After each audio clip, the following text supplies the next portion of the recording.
You've probably seen this man somewhere.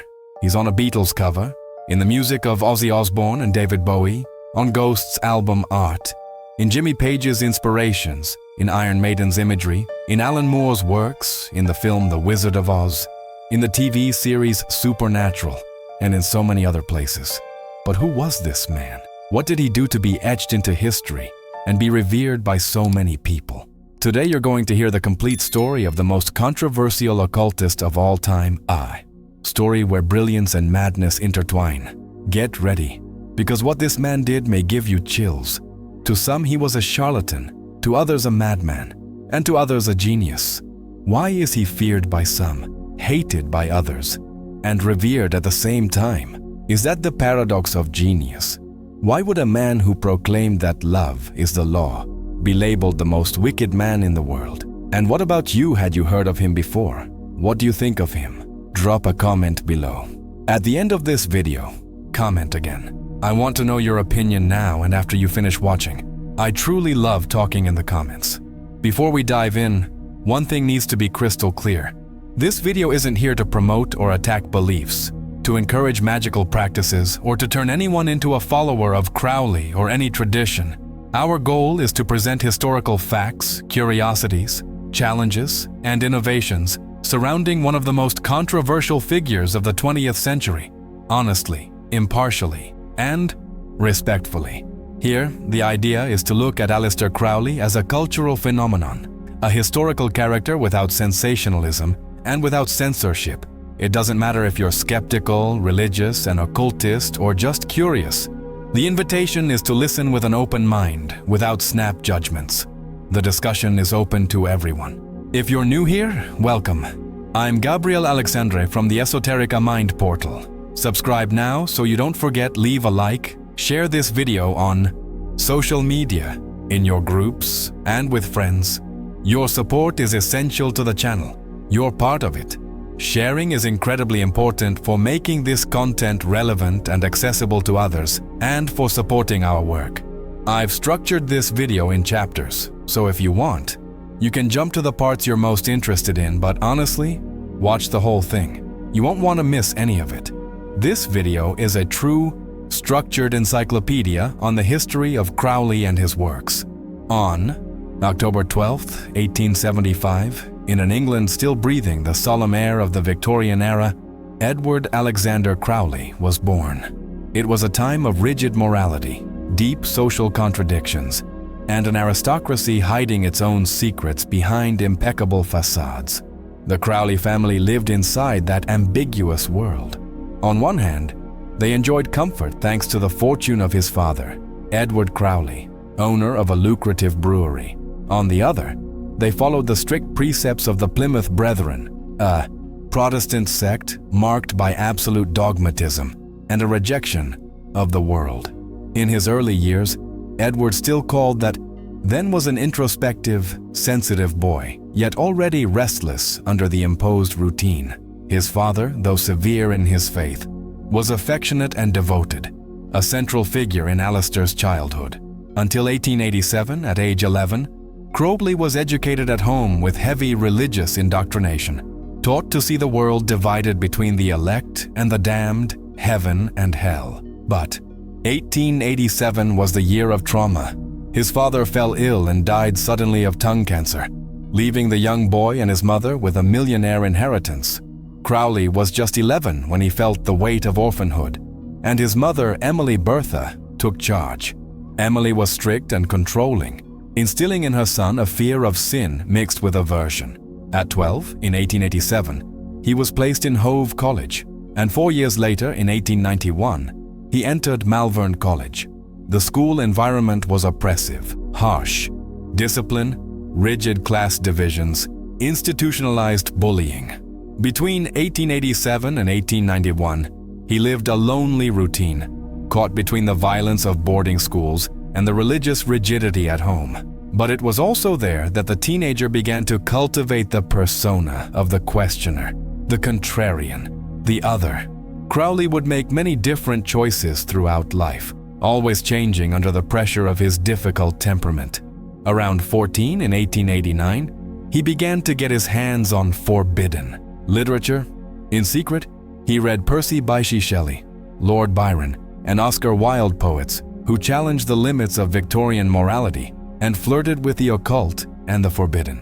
In 1893, at 17, Crowley was transferred to the prestigious Tonbridge School, where conflicts intensified. The rules were even stricter, and corporal punishment was normalized. The young Crowley, however, had learned to navigate those codes, countering aggression with sarcasm and a growing intellectual arrogance. This was when he began to reject his baptismal name and sign himself as Aleister Crowley, inspired by Celtic poetry and the search for an identity of his own, cut away from his family past.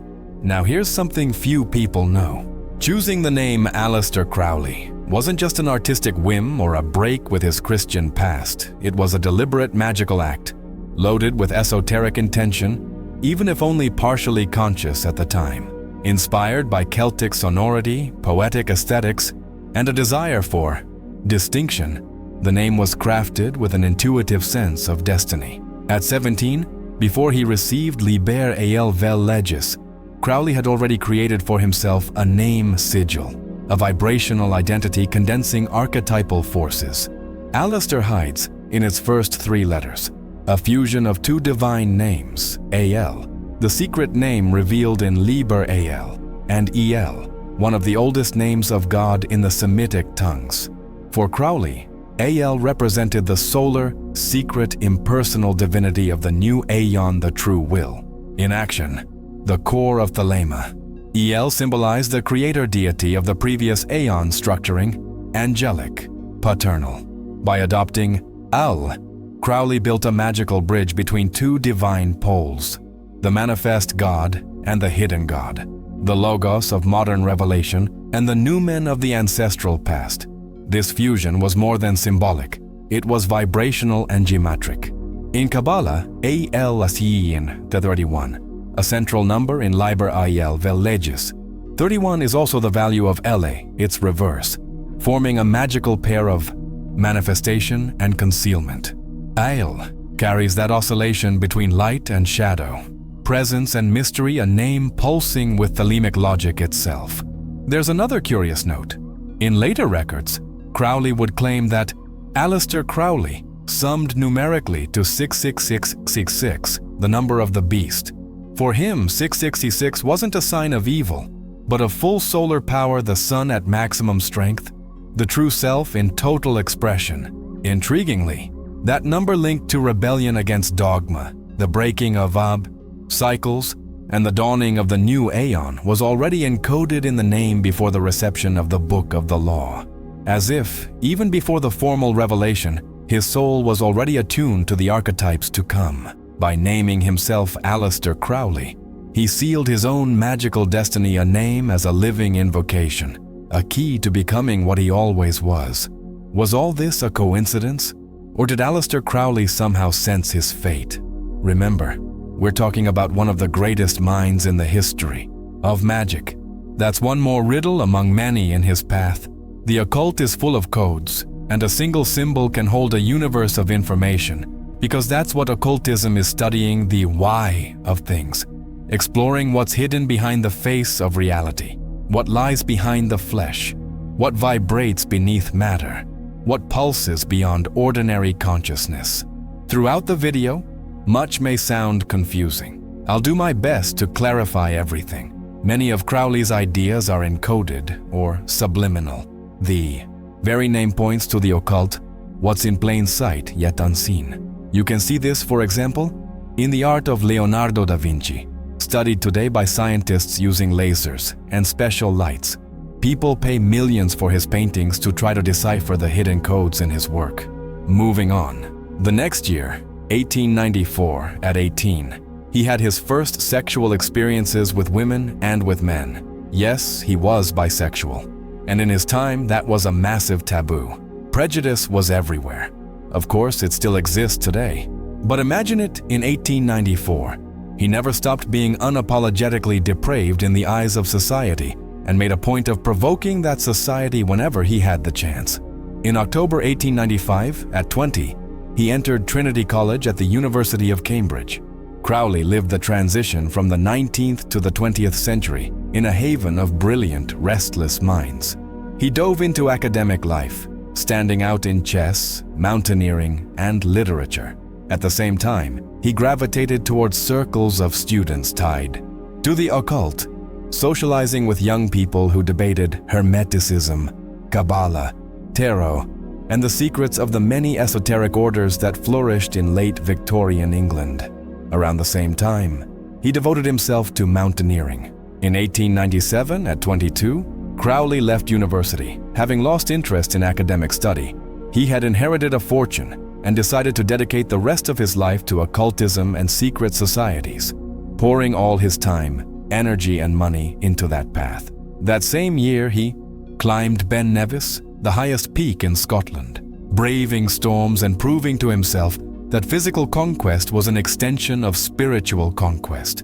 Climbing mountains was like crossing the abysses of the soul, he would say years later. And you, what would you do? If a fortune of millions landed in your hands, would you care about the spiritual or live only for material pleasures? Crowley did both, but his excesses came at a high cost. At 23, in 1898, something happened that changed everything. He met George Cecil Jones, a chemist and an influential member of the Hermetic Order of the Golden Dawn. The friendship was decisive. Through Jones, Crowley was introduced to the great names of British occultism: Samuel Liddell, MacGregor Mathers, William Wynne Westcott, Florence Farr, and began attending secret meetings where ceremonial magic, astrology, Qabalah, and alchemy were studied and practiced with academic seriousness. In November 1898, Crowley was initiated into the Golden Dawn, one of the most secretive and influential esoteric orders in the Western world. He received the magical name Frater Perdurabo, which means, "I will endure to the end." The initiation was a rite heavy with symbolism, involving oaths of silence and devotion to the search for inner light. This was the true turning point. From then on, his life became intertwined with the fate of secret societies, ceremonial magic, and all the controversies that would cling to his name for decades. Between 1895 and 1899, ages 20 to 24, Crowley was already notable for his productivity and audacity. He published at least 7 works, often self-funded, circulating among literary clubs and occult circles. Highlights include Aceldama, 1898, a philosophical reflection on death; White Stains, 1898, an anonymously released collection of erotic symbolist poetry that was censored for its scandalous content; and Jephthah and Other Mysteries, 1899, delving into biblical symbolism and Hermeticism. These works marked the beginning of his reputation as a provocative writer and an innovative thinker in English esotericism. From 1898 to 1899, his studies in the Golden Dawn were obsessive. He applied himself rigorously to the secrets of Qabalah, Egyptian magic, tarot, and planetary correspondences. The environment was fascinating, but rife with intrigue, rivalries, and internal disputes. The young Crowley, with his above-average intelligence and provocative personality, quickly stood out for better and for worse. Friction began with other members who saw him as arrogant, power-hungry, and reckless. It was a turbulent time for the Golden Dawn itself, already fracturing under internal strife and doubts about its leader, Mathers. Between 1900 and 1901, tensions hit a boiling point. Rivalries with members like Arthur Edward Waite and William Butler Yeats took dramatic turns. While Mathers, the order's charismatic leader, drew closer to Crowley, many others saw the young magician as a threat, accusing him of arrogance, unchecked ambition, and imprudent practices. Mathers himself was already in conflict with numerous members, and what came next lit the fuse that would blow apart the Golden Dawn, as it had been known. In March 1900, Mathers sent Crowley to Paris as his personal representative to try to retake control of the Golden Dawn, which was splitting apart. The episode became known as the Rebellion of the Golden Dawn. Crowley, dressed in scarlet ceremonial robes, bearing Kabbalistic symbols, and armed with a letter from Mathers demanded to be recognized as the new imperator of the London Temple. He failed and was rejected humiliatingly by the other adepts. The episode further cemented his reputation as an eccentric, dangerous, unpredictable figure. From then on, the Order's doors closed to him, marking the end of his active participation and the end of the Golden Dawn, as it had been. After that, Mathers began to distrust the young Crowley, accusing him of breaking oaths and manipulating members. Crowley saw through Mathers' own manipulations and changed his view of him. What we see here is a real-life Harry Potter saga: wands, curses, and evocations flying from all sides. Mathers, at the height of his lust for power and control, didn't spare efforts to attack anyone who opposed his authority. Crowley, who never missed a chance to command attention and test his magical prowess, didn't sit it out. Accounts from the time say both attacked each other, magically, along with other current and former members of the Golden Dawn. It was a season of confrontations, but necessary for new ideas to rise later. Remember, they were human beings. Studying magic or occultism doesn't make you celestial. Without a well-structured mind, you can go mad. Do you practice magic or know someone who does? What does magic mean to you? Tell me in the comments. I love hearing your take. These clashes marked Crowley so deeply that he later wrote about them in works like The Equinox and Magic in Theory and Practice, showing how ceremonial magic can be used for self-development, but also for energetic warfare, something he later criticized as reckless. Even with all the conflicts, it's important to remember the Golden Dawn and many of its members enriched occultism, leaving studies and a historical legacy, especially in ceremonial magic. Among its influential members were William Butler Yeats, Moyna Mathers, MacGregor Mathers, William Robert Woodman, and William Wynne Westcott, its founders. The Golden Dawn focused on high magic and the spiritual development of its members. After the split, several descendant groups emerged, including Stella Matutina, with Florence Farr and others, Alpha et Omega, with Mathers and Moyna, and Astrum Argentum AA, founded by Crowley. That rupture opened a new cycle in his life. Crowley was now free to create his own path, and he would do it grandly, launching into world travel, experimenting with magical systems from diverse cultures, and living radical experiences mixing risk, ecstasy, and despair. Fresh out of the Golden Dawn's confines, hungry for magical autonomy and craving solitude, Crowley bought Boleskine House on the misty shores of Loch Ness in Scotland. At the end of 1899, at just 24, there, isolated for weeks on end, he assembled a true magical laboratory. Circles of protection drawn on the floor, candles lit at midnight, Kabbalistic psalms recited aloud. Every phenomenon logged in his diary. Locals began reporting inexplicable happenings, sudden storms on the Loch, animals vanishing, whispers in the trees, strange lights at the mansion windows at night. In his diary, Crowley described disturbing visions, unaccountable noises, and episodes when he felt a presence watching his every move. He halted the Abramelin operation before completing it, which, some say, left portals open and energies loose on the site. The place was charged. He admitted years later. It wasn't only Abramelin. Boleskine hosted Goetia rituals, the evocation of the 72 spirits of the classic grimoire, as well as alchemical work, meditation, and metaphysical experiments. Keep in mind that in his time he lived radically, which draws heavy criticism and suspicion from more conservative people. Remember, this is historical context, not a recommendation. Certain practices demand years of preparation or at least proper instruction, not because they're inherently bad, but because every art takes time to master. There are many kinds of magic, and Goetia is ritual magic. Some say it deals with extra-physical beings. Others think they're egregores, thought forms fed over generations. Others see them as internal human phenomena, projected as fragments or programs, since invocation and evocation require mental transmutation by the practitioner. We live in a secular country, and every person has the right to express their religious or spiritual freedom as long as it harms no one. respecting the orbit of other stars. I'm simply sharing knowledge. You can live a full life and practice spirituality, esotericism, and occultism without Goetia rituals.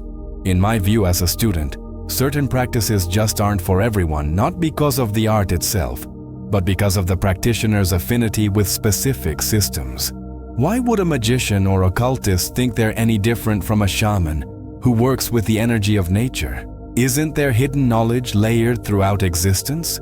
Everything can be magic, because everything is energy, and magic is energy, and we are energy. It was common for Crowley to host occultist friends, poets, and even lovers there, all drawn by the mystery and invisible danger of the place. Poems were born there, magical experiments too, and perhaps some of the boldest passages of his esoteric youth. This period strongly influenced his metaphysical writings on the Goetia and his version of the holy guardian angel ritual, Liber. Decades later, Boleskine became a cult object among rock fans and occult enthusiasts.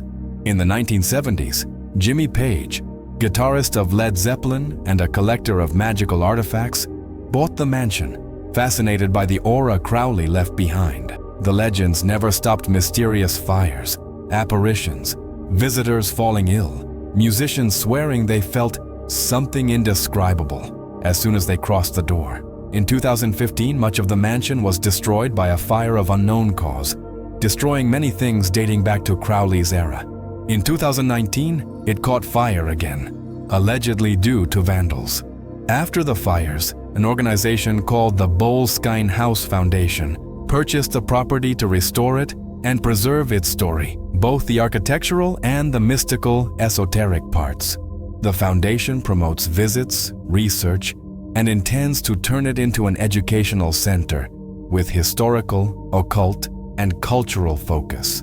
Tell me in the comments, would you have the courage to sleep one night in that mansion, no internet or tech, on the edge of a cold, shadowy Loch?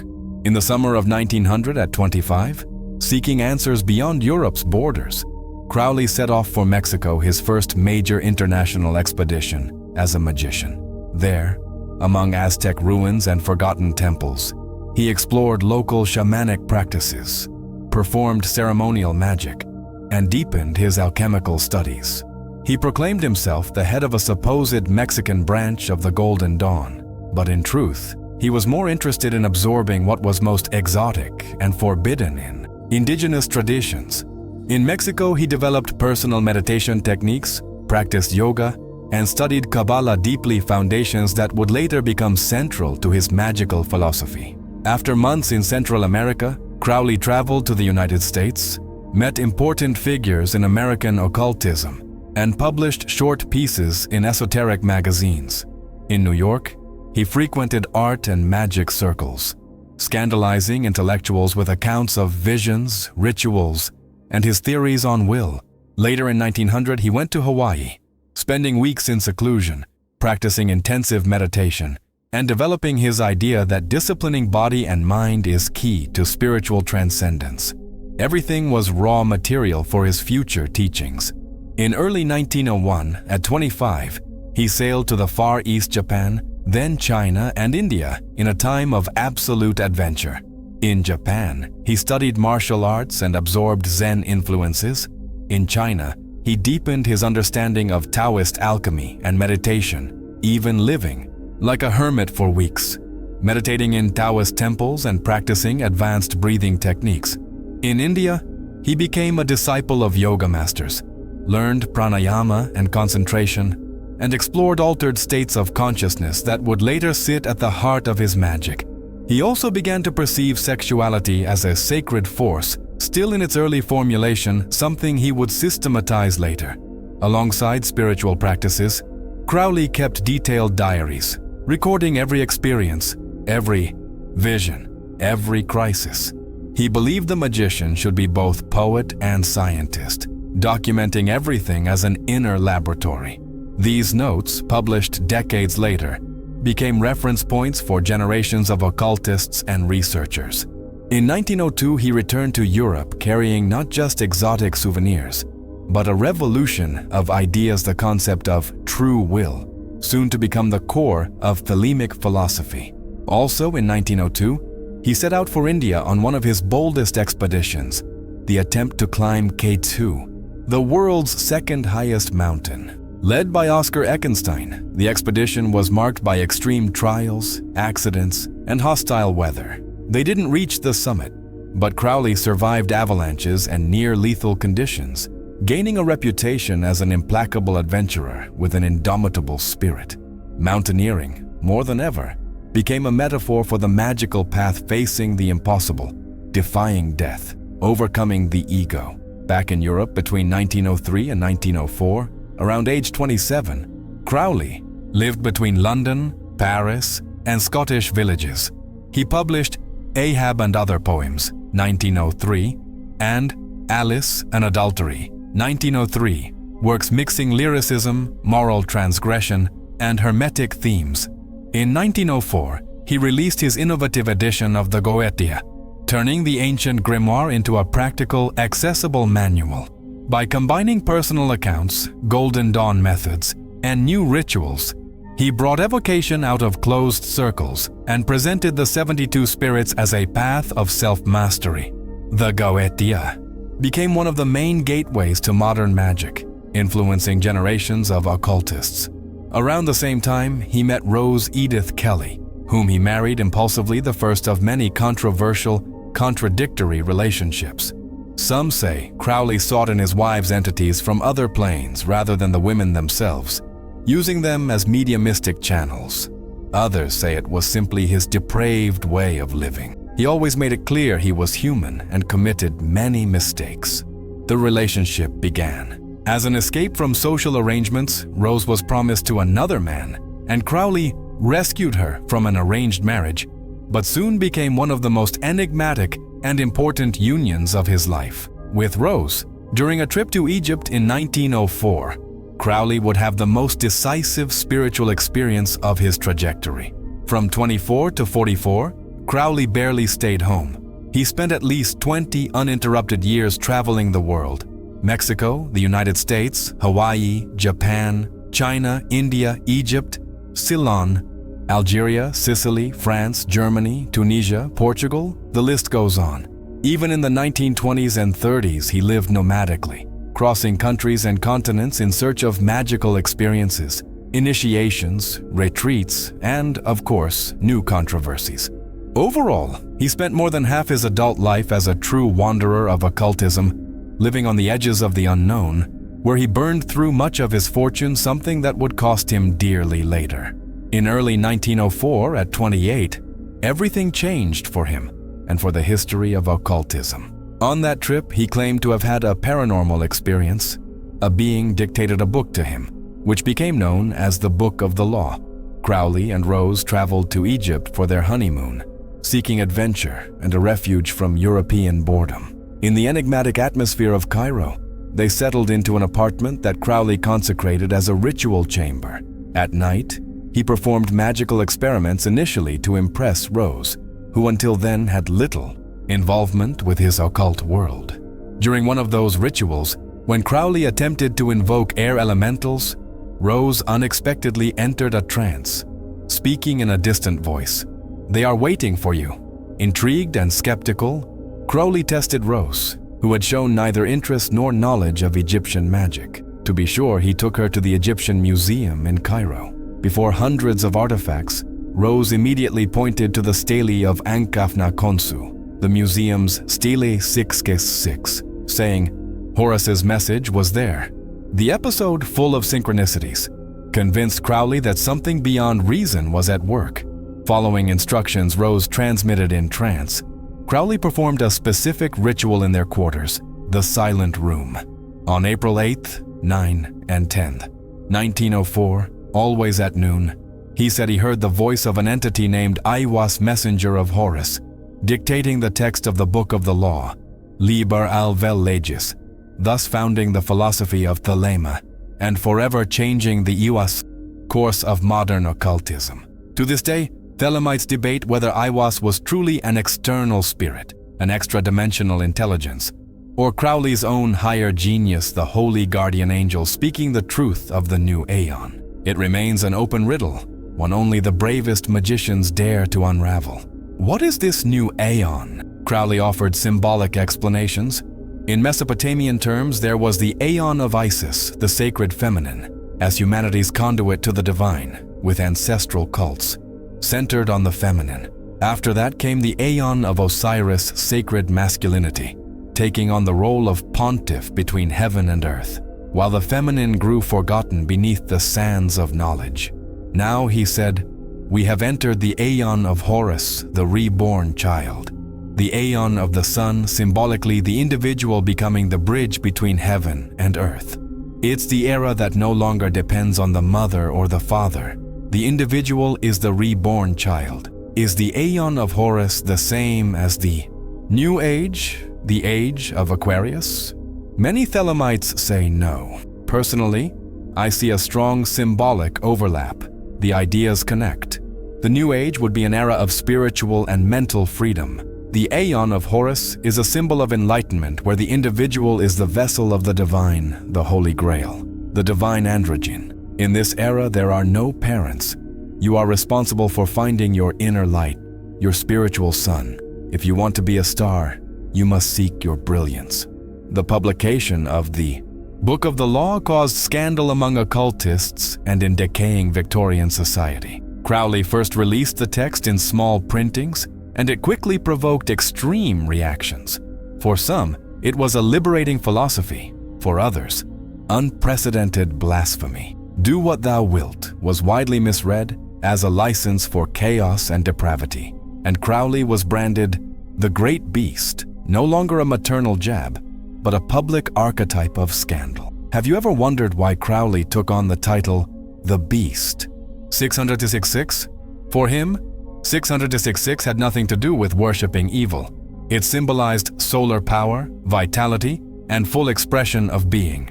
In occultism, 666 is the Kabbalistic value of the sun, Shemesh, in Hebrew, and represents the maximal creative force.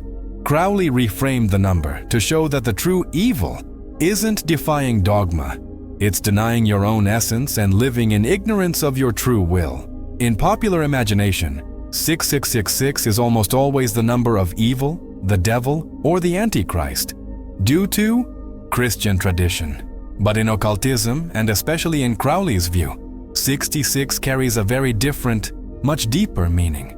In Qabalah, numbers hold vibrations and symbolic associations. 66 is the numerical value of Shemesh, the sun. The sun is the center of our system, source of light, life, and consciousness, never something negative. In tarot and magic, the sun is linked to fullness, revelation, and illumination of the self.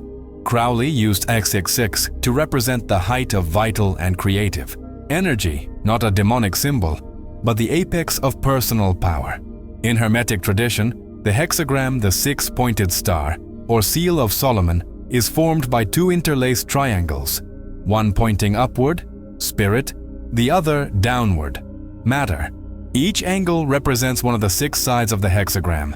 Adding 6 sides, 6 angles, 6 points, 6 equals C6, we return to 666. It symbolizes the perfect union of divine and earthly, human and cosmic. By adopting the Beast 666, Crowley announced himself as one who didn't fear his light or power. For him, the sin wasn't doing what you will. It was failing to live according to your essence, denying your true will. The real sin, he said, is restriction, not being who you are, accepting guilt imposed by others, refusing your own light. Crowley worked heavily with numbers and letters. He believed reality is structured in codes and that everything is vibration. He operated according to Kabbalistic, occult, and metaphysical principles. Enjoying this video so far?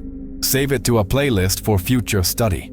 Between 1904 and 1906, Crowley and Rose traveled across Europe and Asia, alternating between creative periods, rituals, scandals, and marital crises. Rose began showing signs of emotional instability, and the marriage slid into conflict. In parallel, Crowley released foundational occult texts, the Book of the Law, 1904, and Liber 777, 1909, with research beginning as early as 1906. a vast compilation of Kabbalistic and magical correspondences that would become a worldwide reference. Starting in 1906, Crowley embarked on a series of spiritual retreats across Southeast Asia, especially in Ceylon, Sri Lanka, where he deepened Buddhist meditation and practiced extreme asceticism. During this period, he met Alan Bennett, a former Golden Dawn member and master of yoga and Buddhism, who inspired him to fuse Eastern practices into Western magic. Between 1907 and 1909, around age 34, Crowley lived one of his most creative and controversial phases. Along with George Cecil Jones, he founded the Astrum Argentum AA, which still exists around the world today. The AA sought to unite the Golden Dawn's tradition with the new spirit of Thelema. The order attracted magicians, artists, and writers, including Victor Newberg and J.F.C. Fuller, among others who would later stand out in cultural and esoteric movements. Shortly after founding the AA, Crowley focused his magical quest on the knowledge and conversation of the Holy Guardian, Angel, a synthesis of the Hermetic genius and the modern higher self.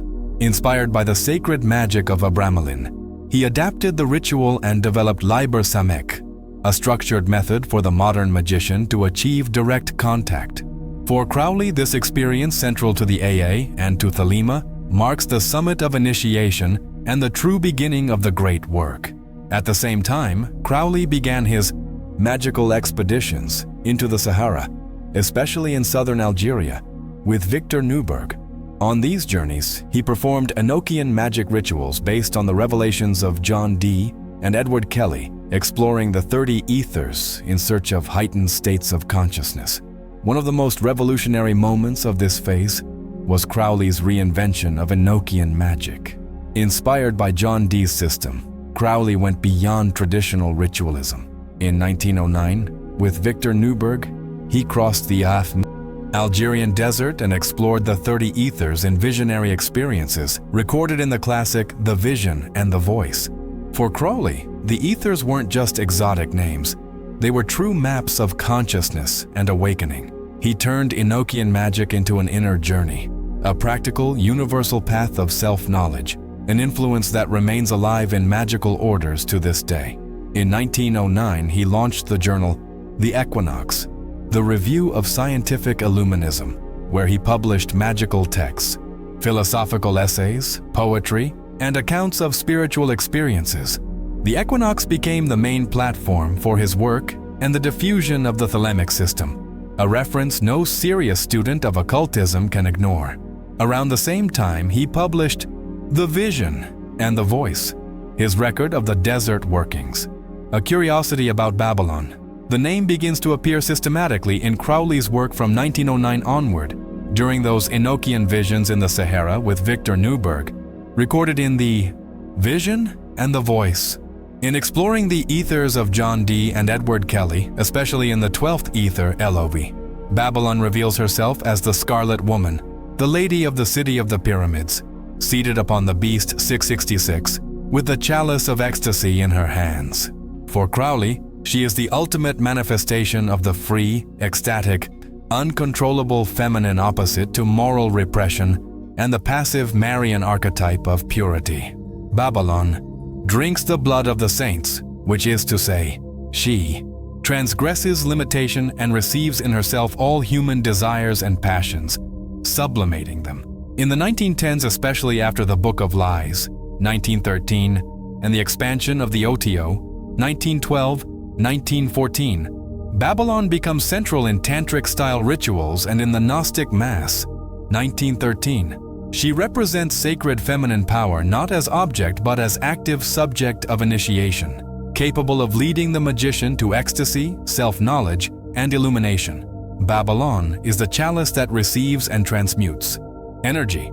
From March 1900 to 1909, ages 24 to 34, Crowley experienced an avalanche of literary and magical production, writing more than 20 works among books, treatises, and compilations that transformed Western occultism. Key titles include The Book of the Law, 1904, Liber 7-7, 1909, Kongs Om Pax, 1907, The Sword of Song, 1904, Tannhäuser, 1902, The Equinox, begun in 1909, The Vision and the Voice, records from 1909, as well as the mystical texts Liber 7 and Liber LXV, 1907, and the three-volume collected works, 1905-1907, which consolidated Crowley as one of the most innovative and controversial esoteric authors of the 20th century. Crossing the threshold of 34 at the end of 1909, Crowley was already synonymous with scandal and spiritual innovation in London, Paris, and the English-speaking occult world. But the next decade, 1910 to 1919, would cement his myth and make him one of the most influential and most hated figures of modern occultism. And have you heard of sex? Magic? The topic often shocks people, but the truth is it's nothing new. Sex magic is an ancient practice used by many cultures and spiritual traditions throughout history. In Sumer, there were sacred prostitutes, not prostitutes in the modern sense, but priestesses who took part in erotic and fertility rites. Their practices had spiritual and social functions, as sex with them in ritual was believed to bring the blessings of the goddess Inanna fertile harvests, prosperity, and protection for the city.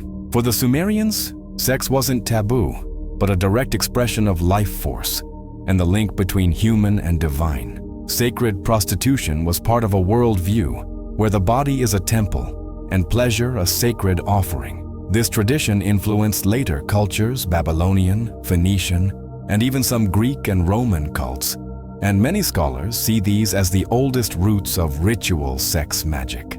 Crowley drew heavily on these traditions in his work. The Egyptians viewed the sexual act as the union of Isis and Osiris.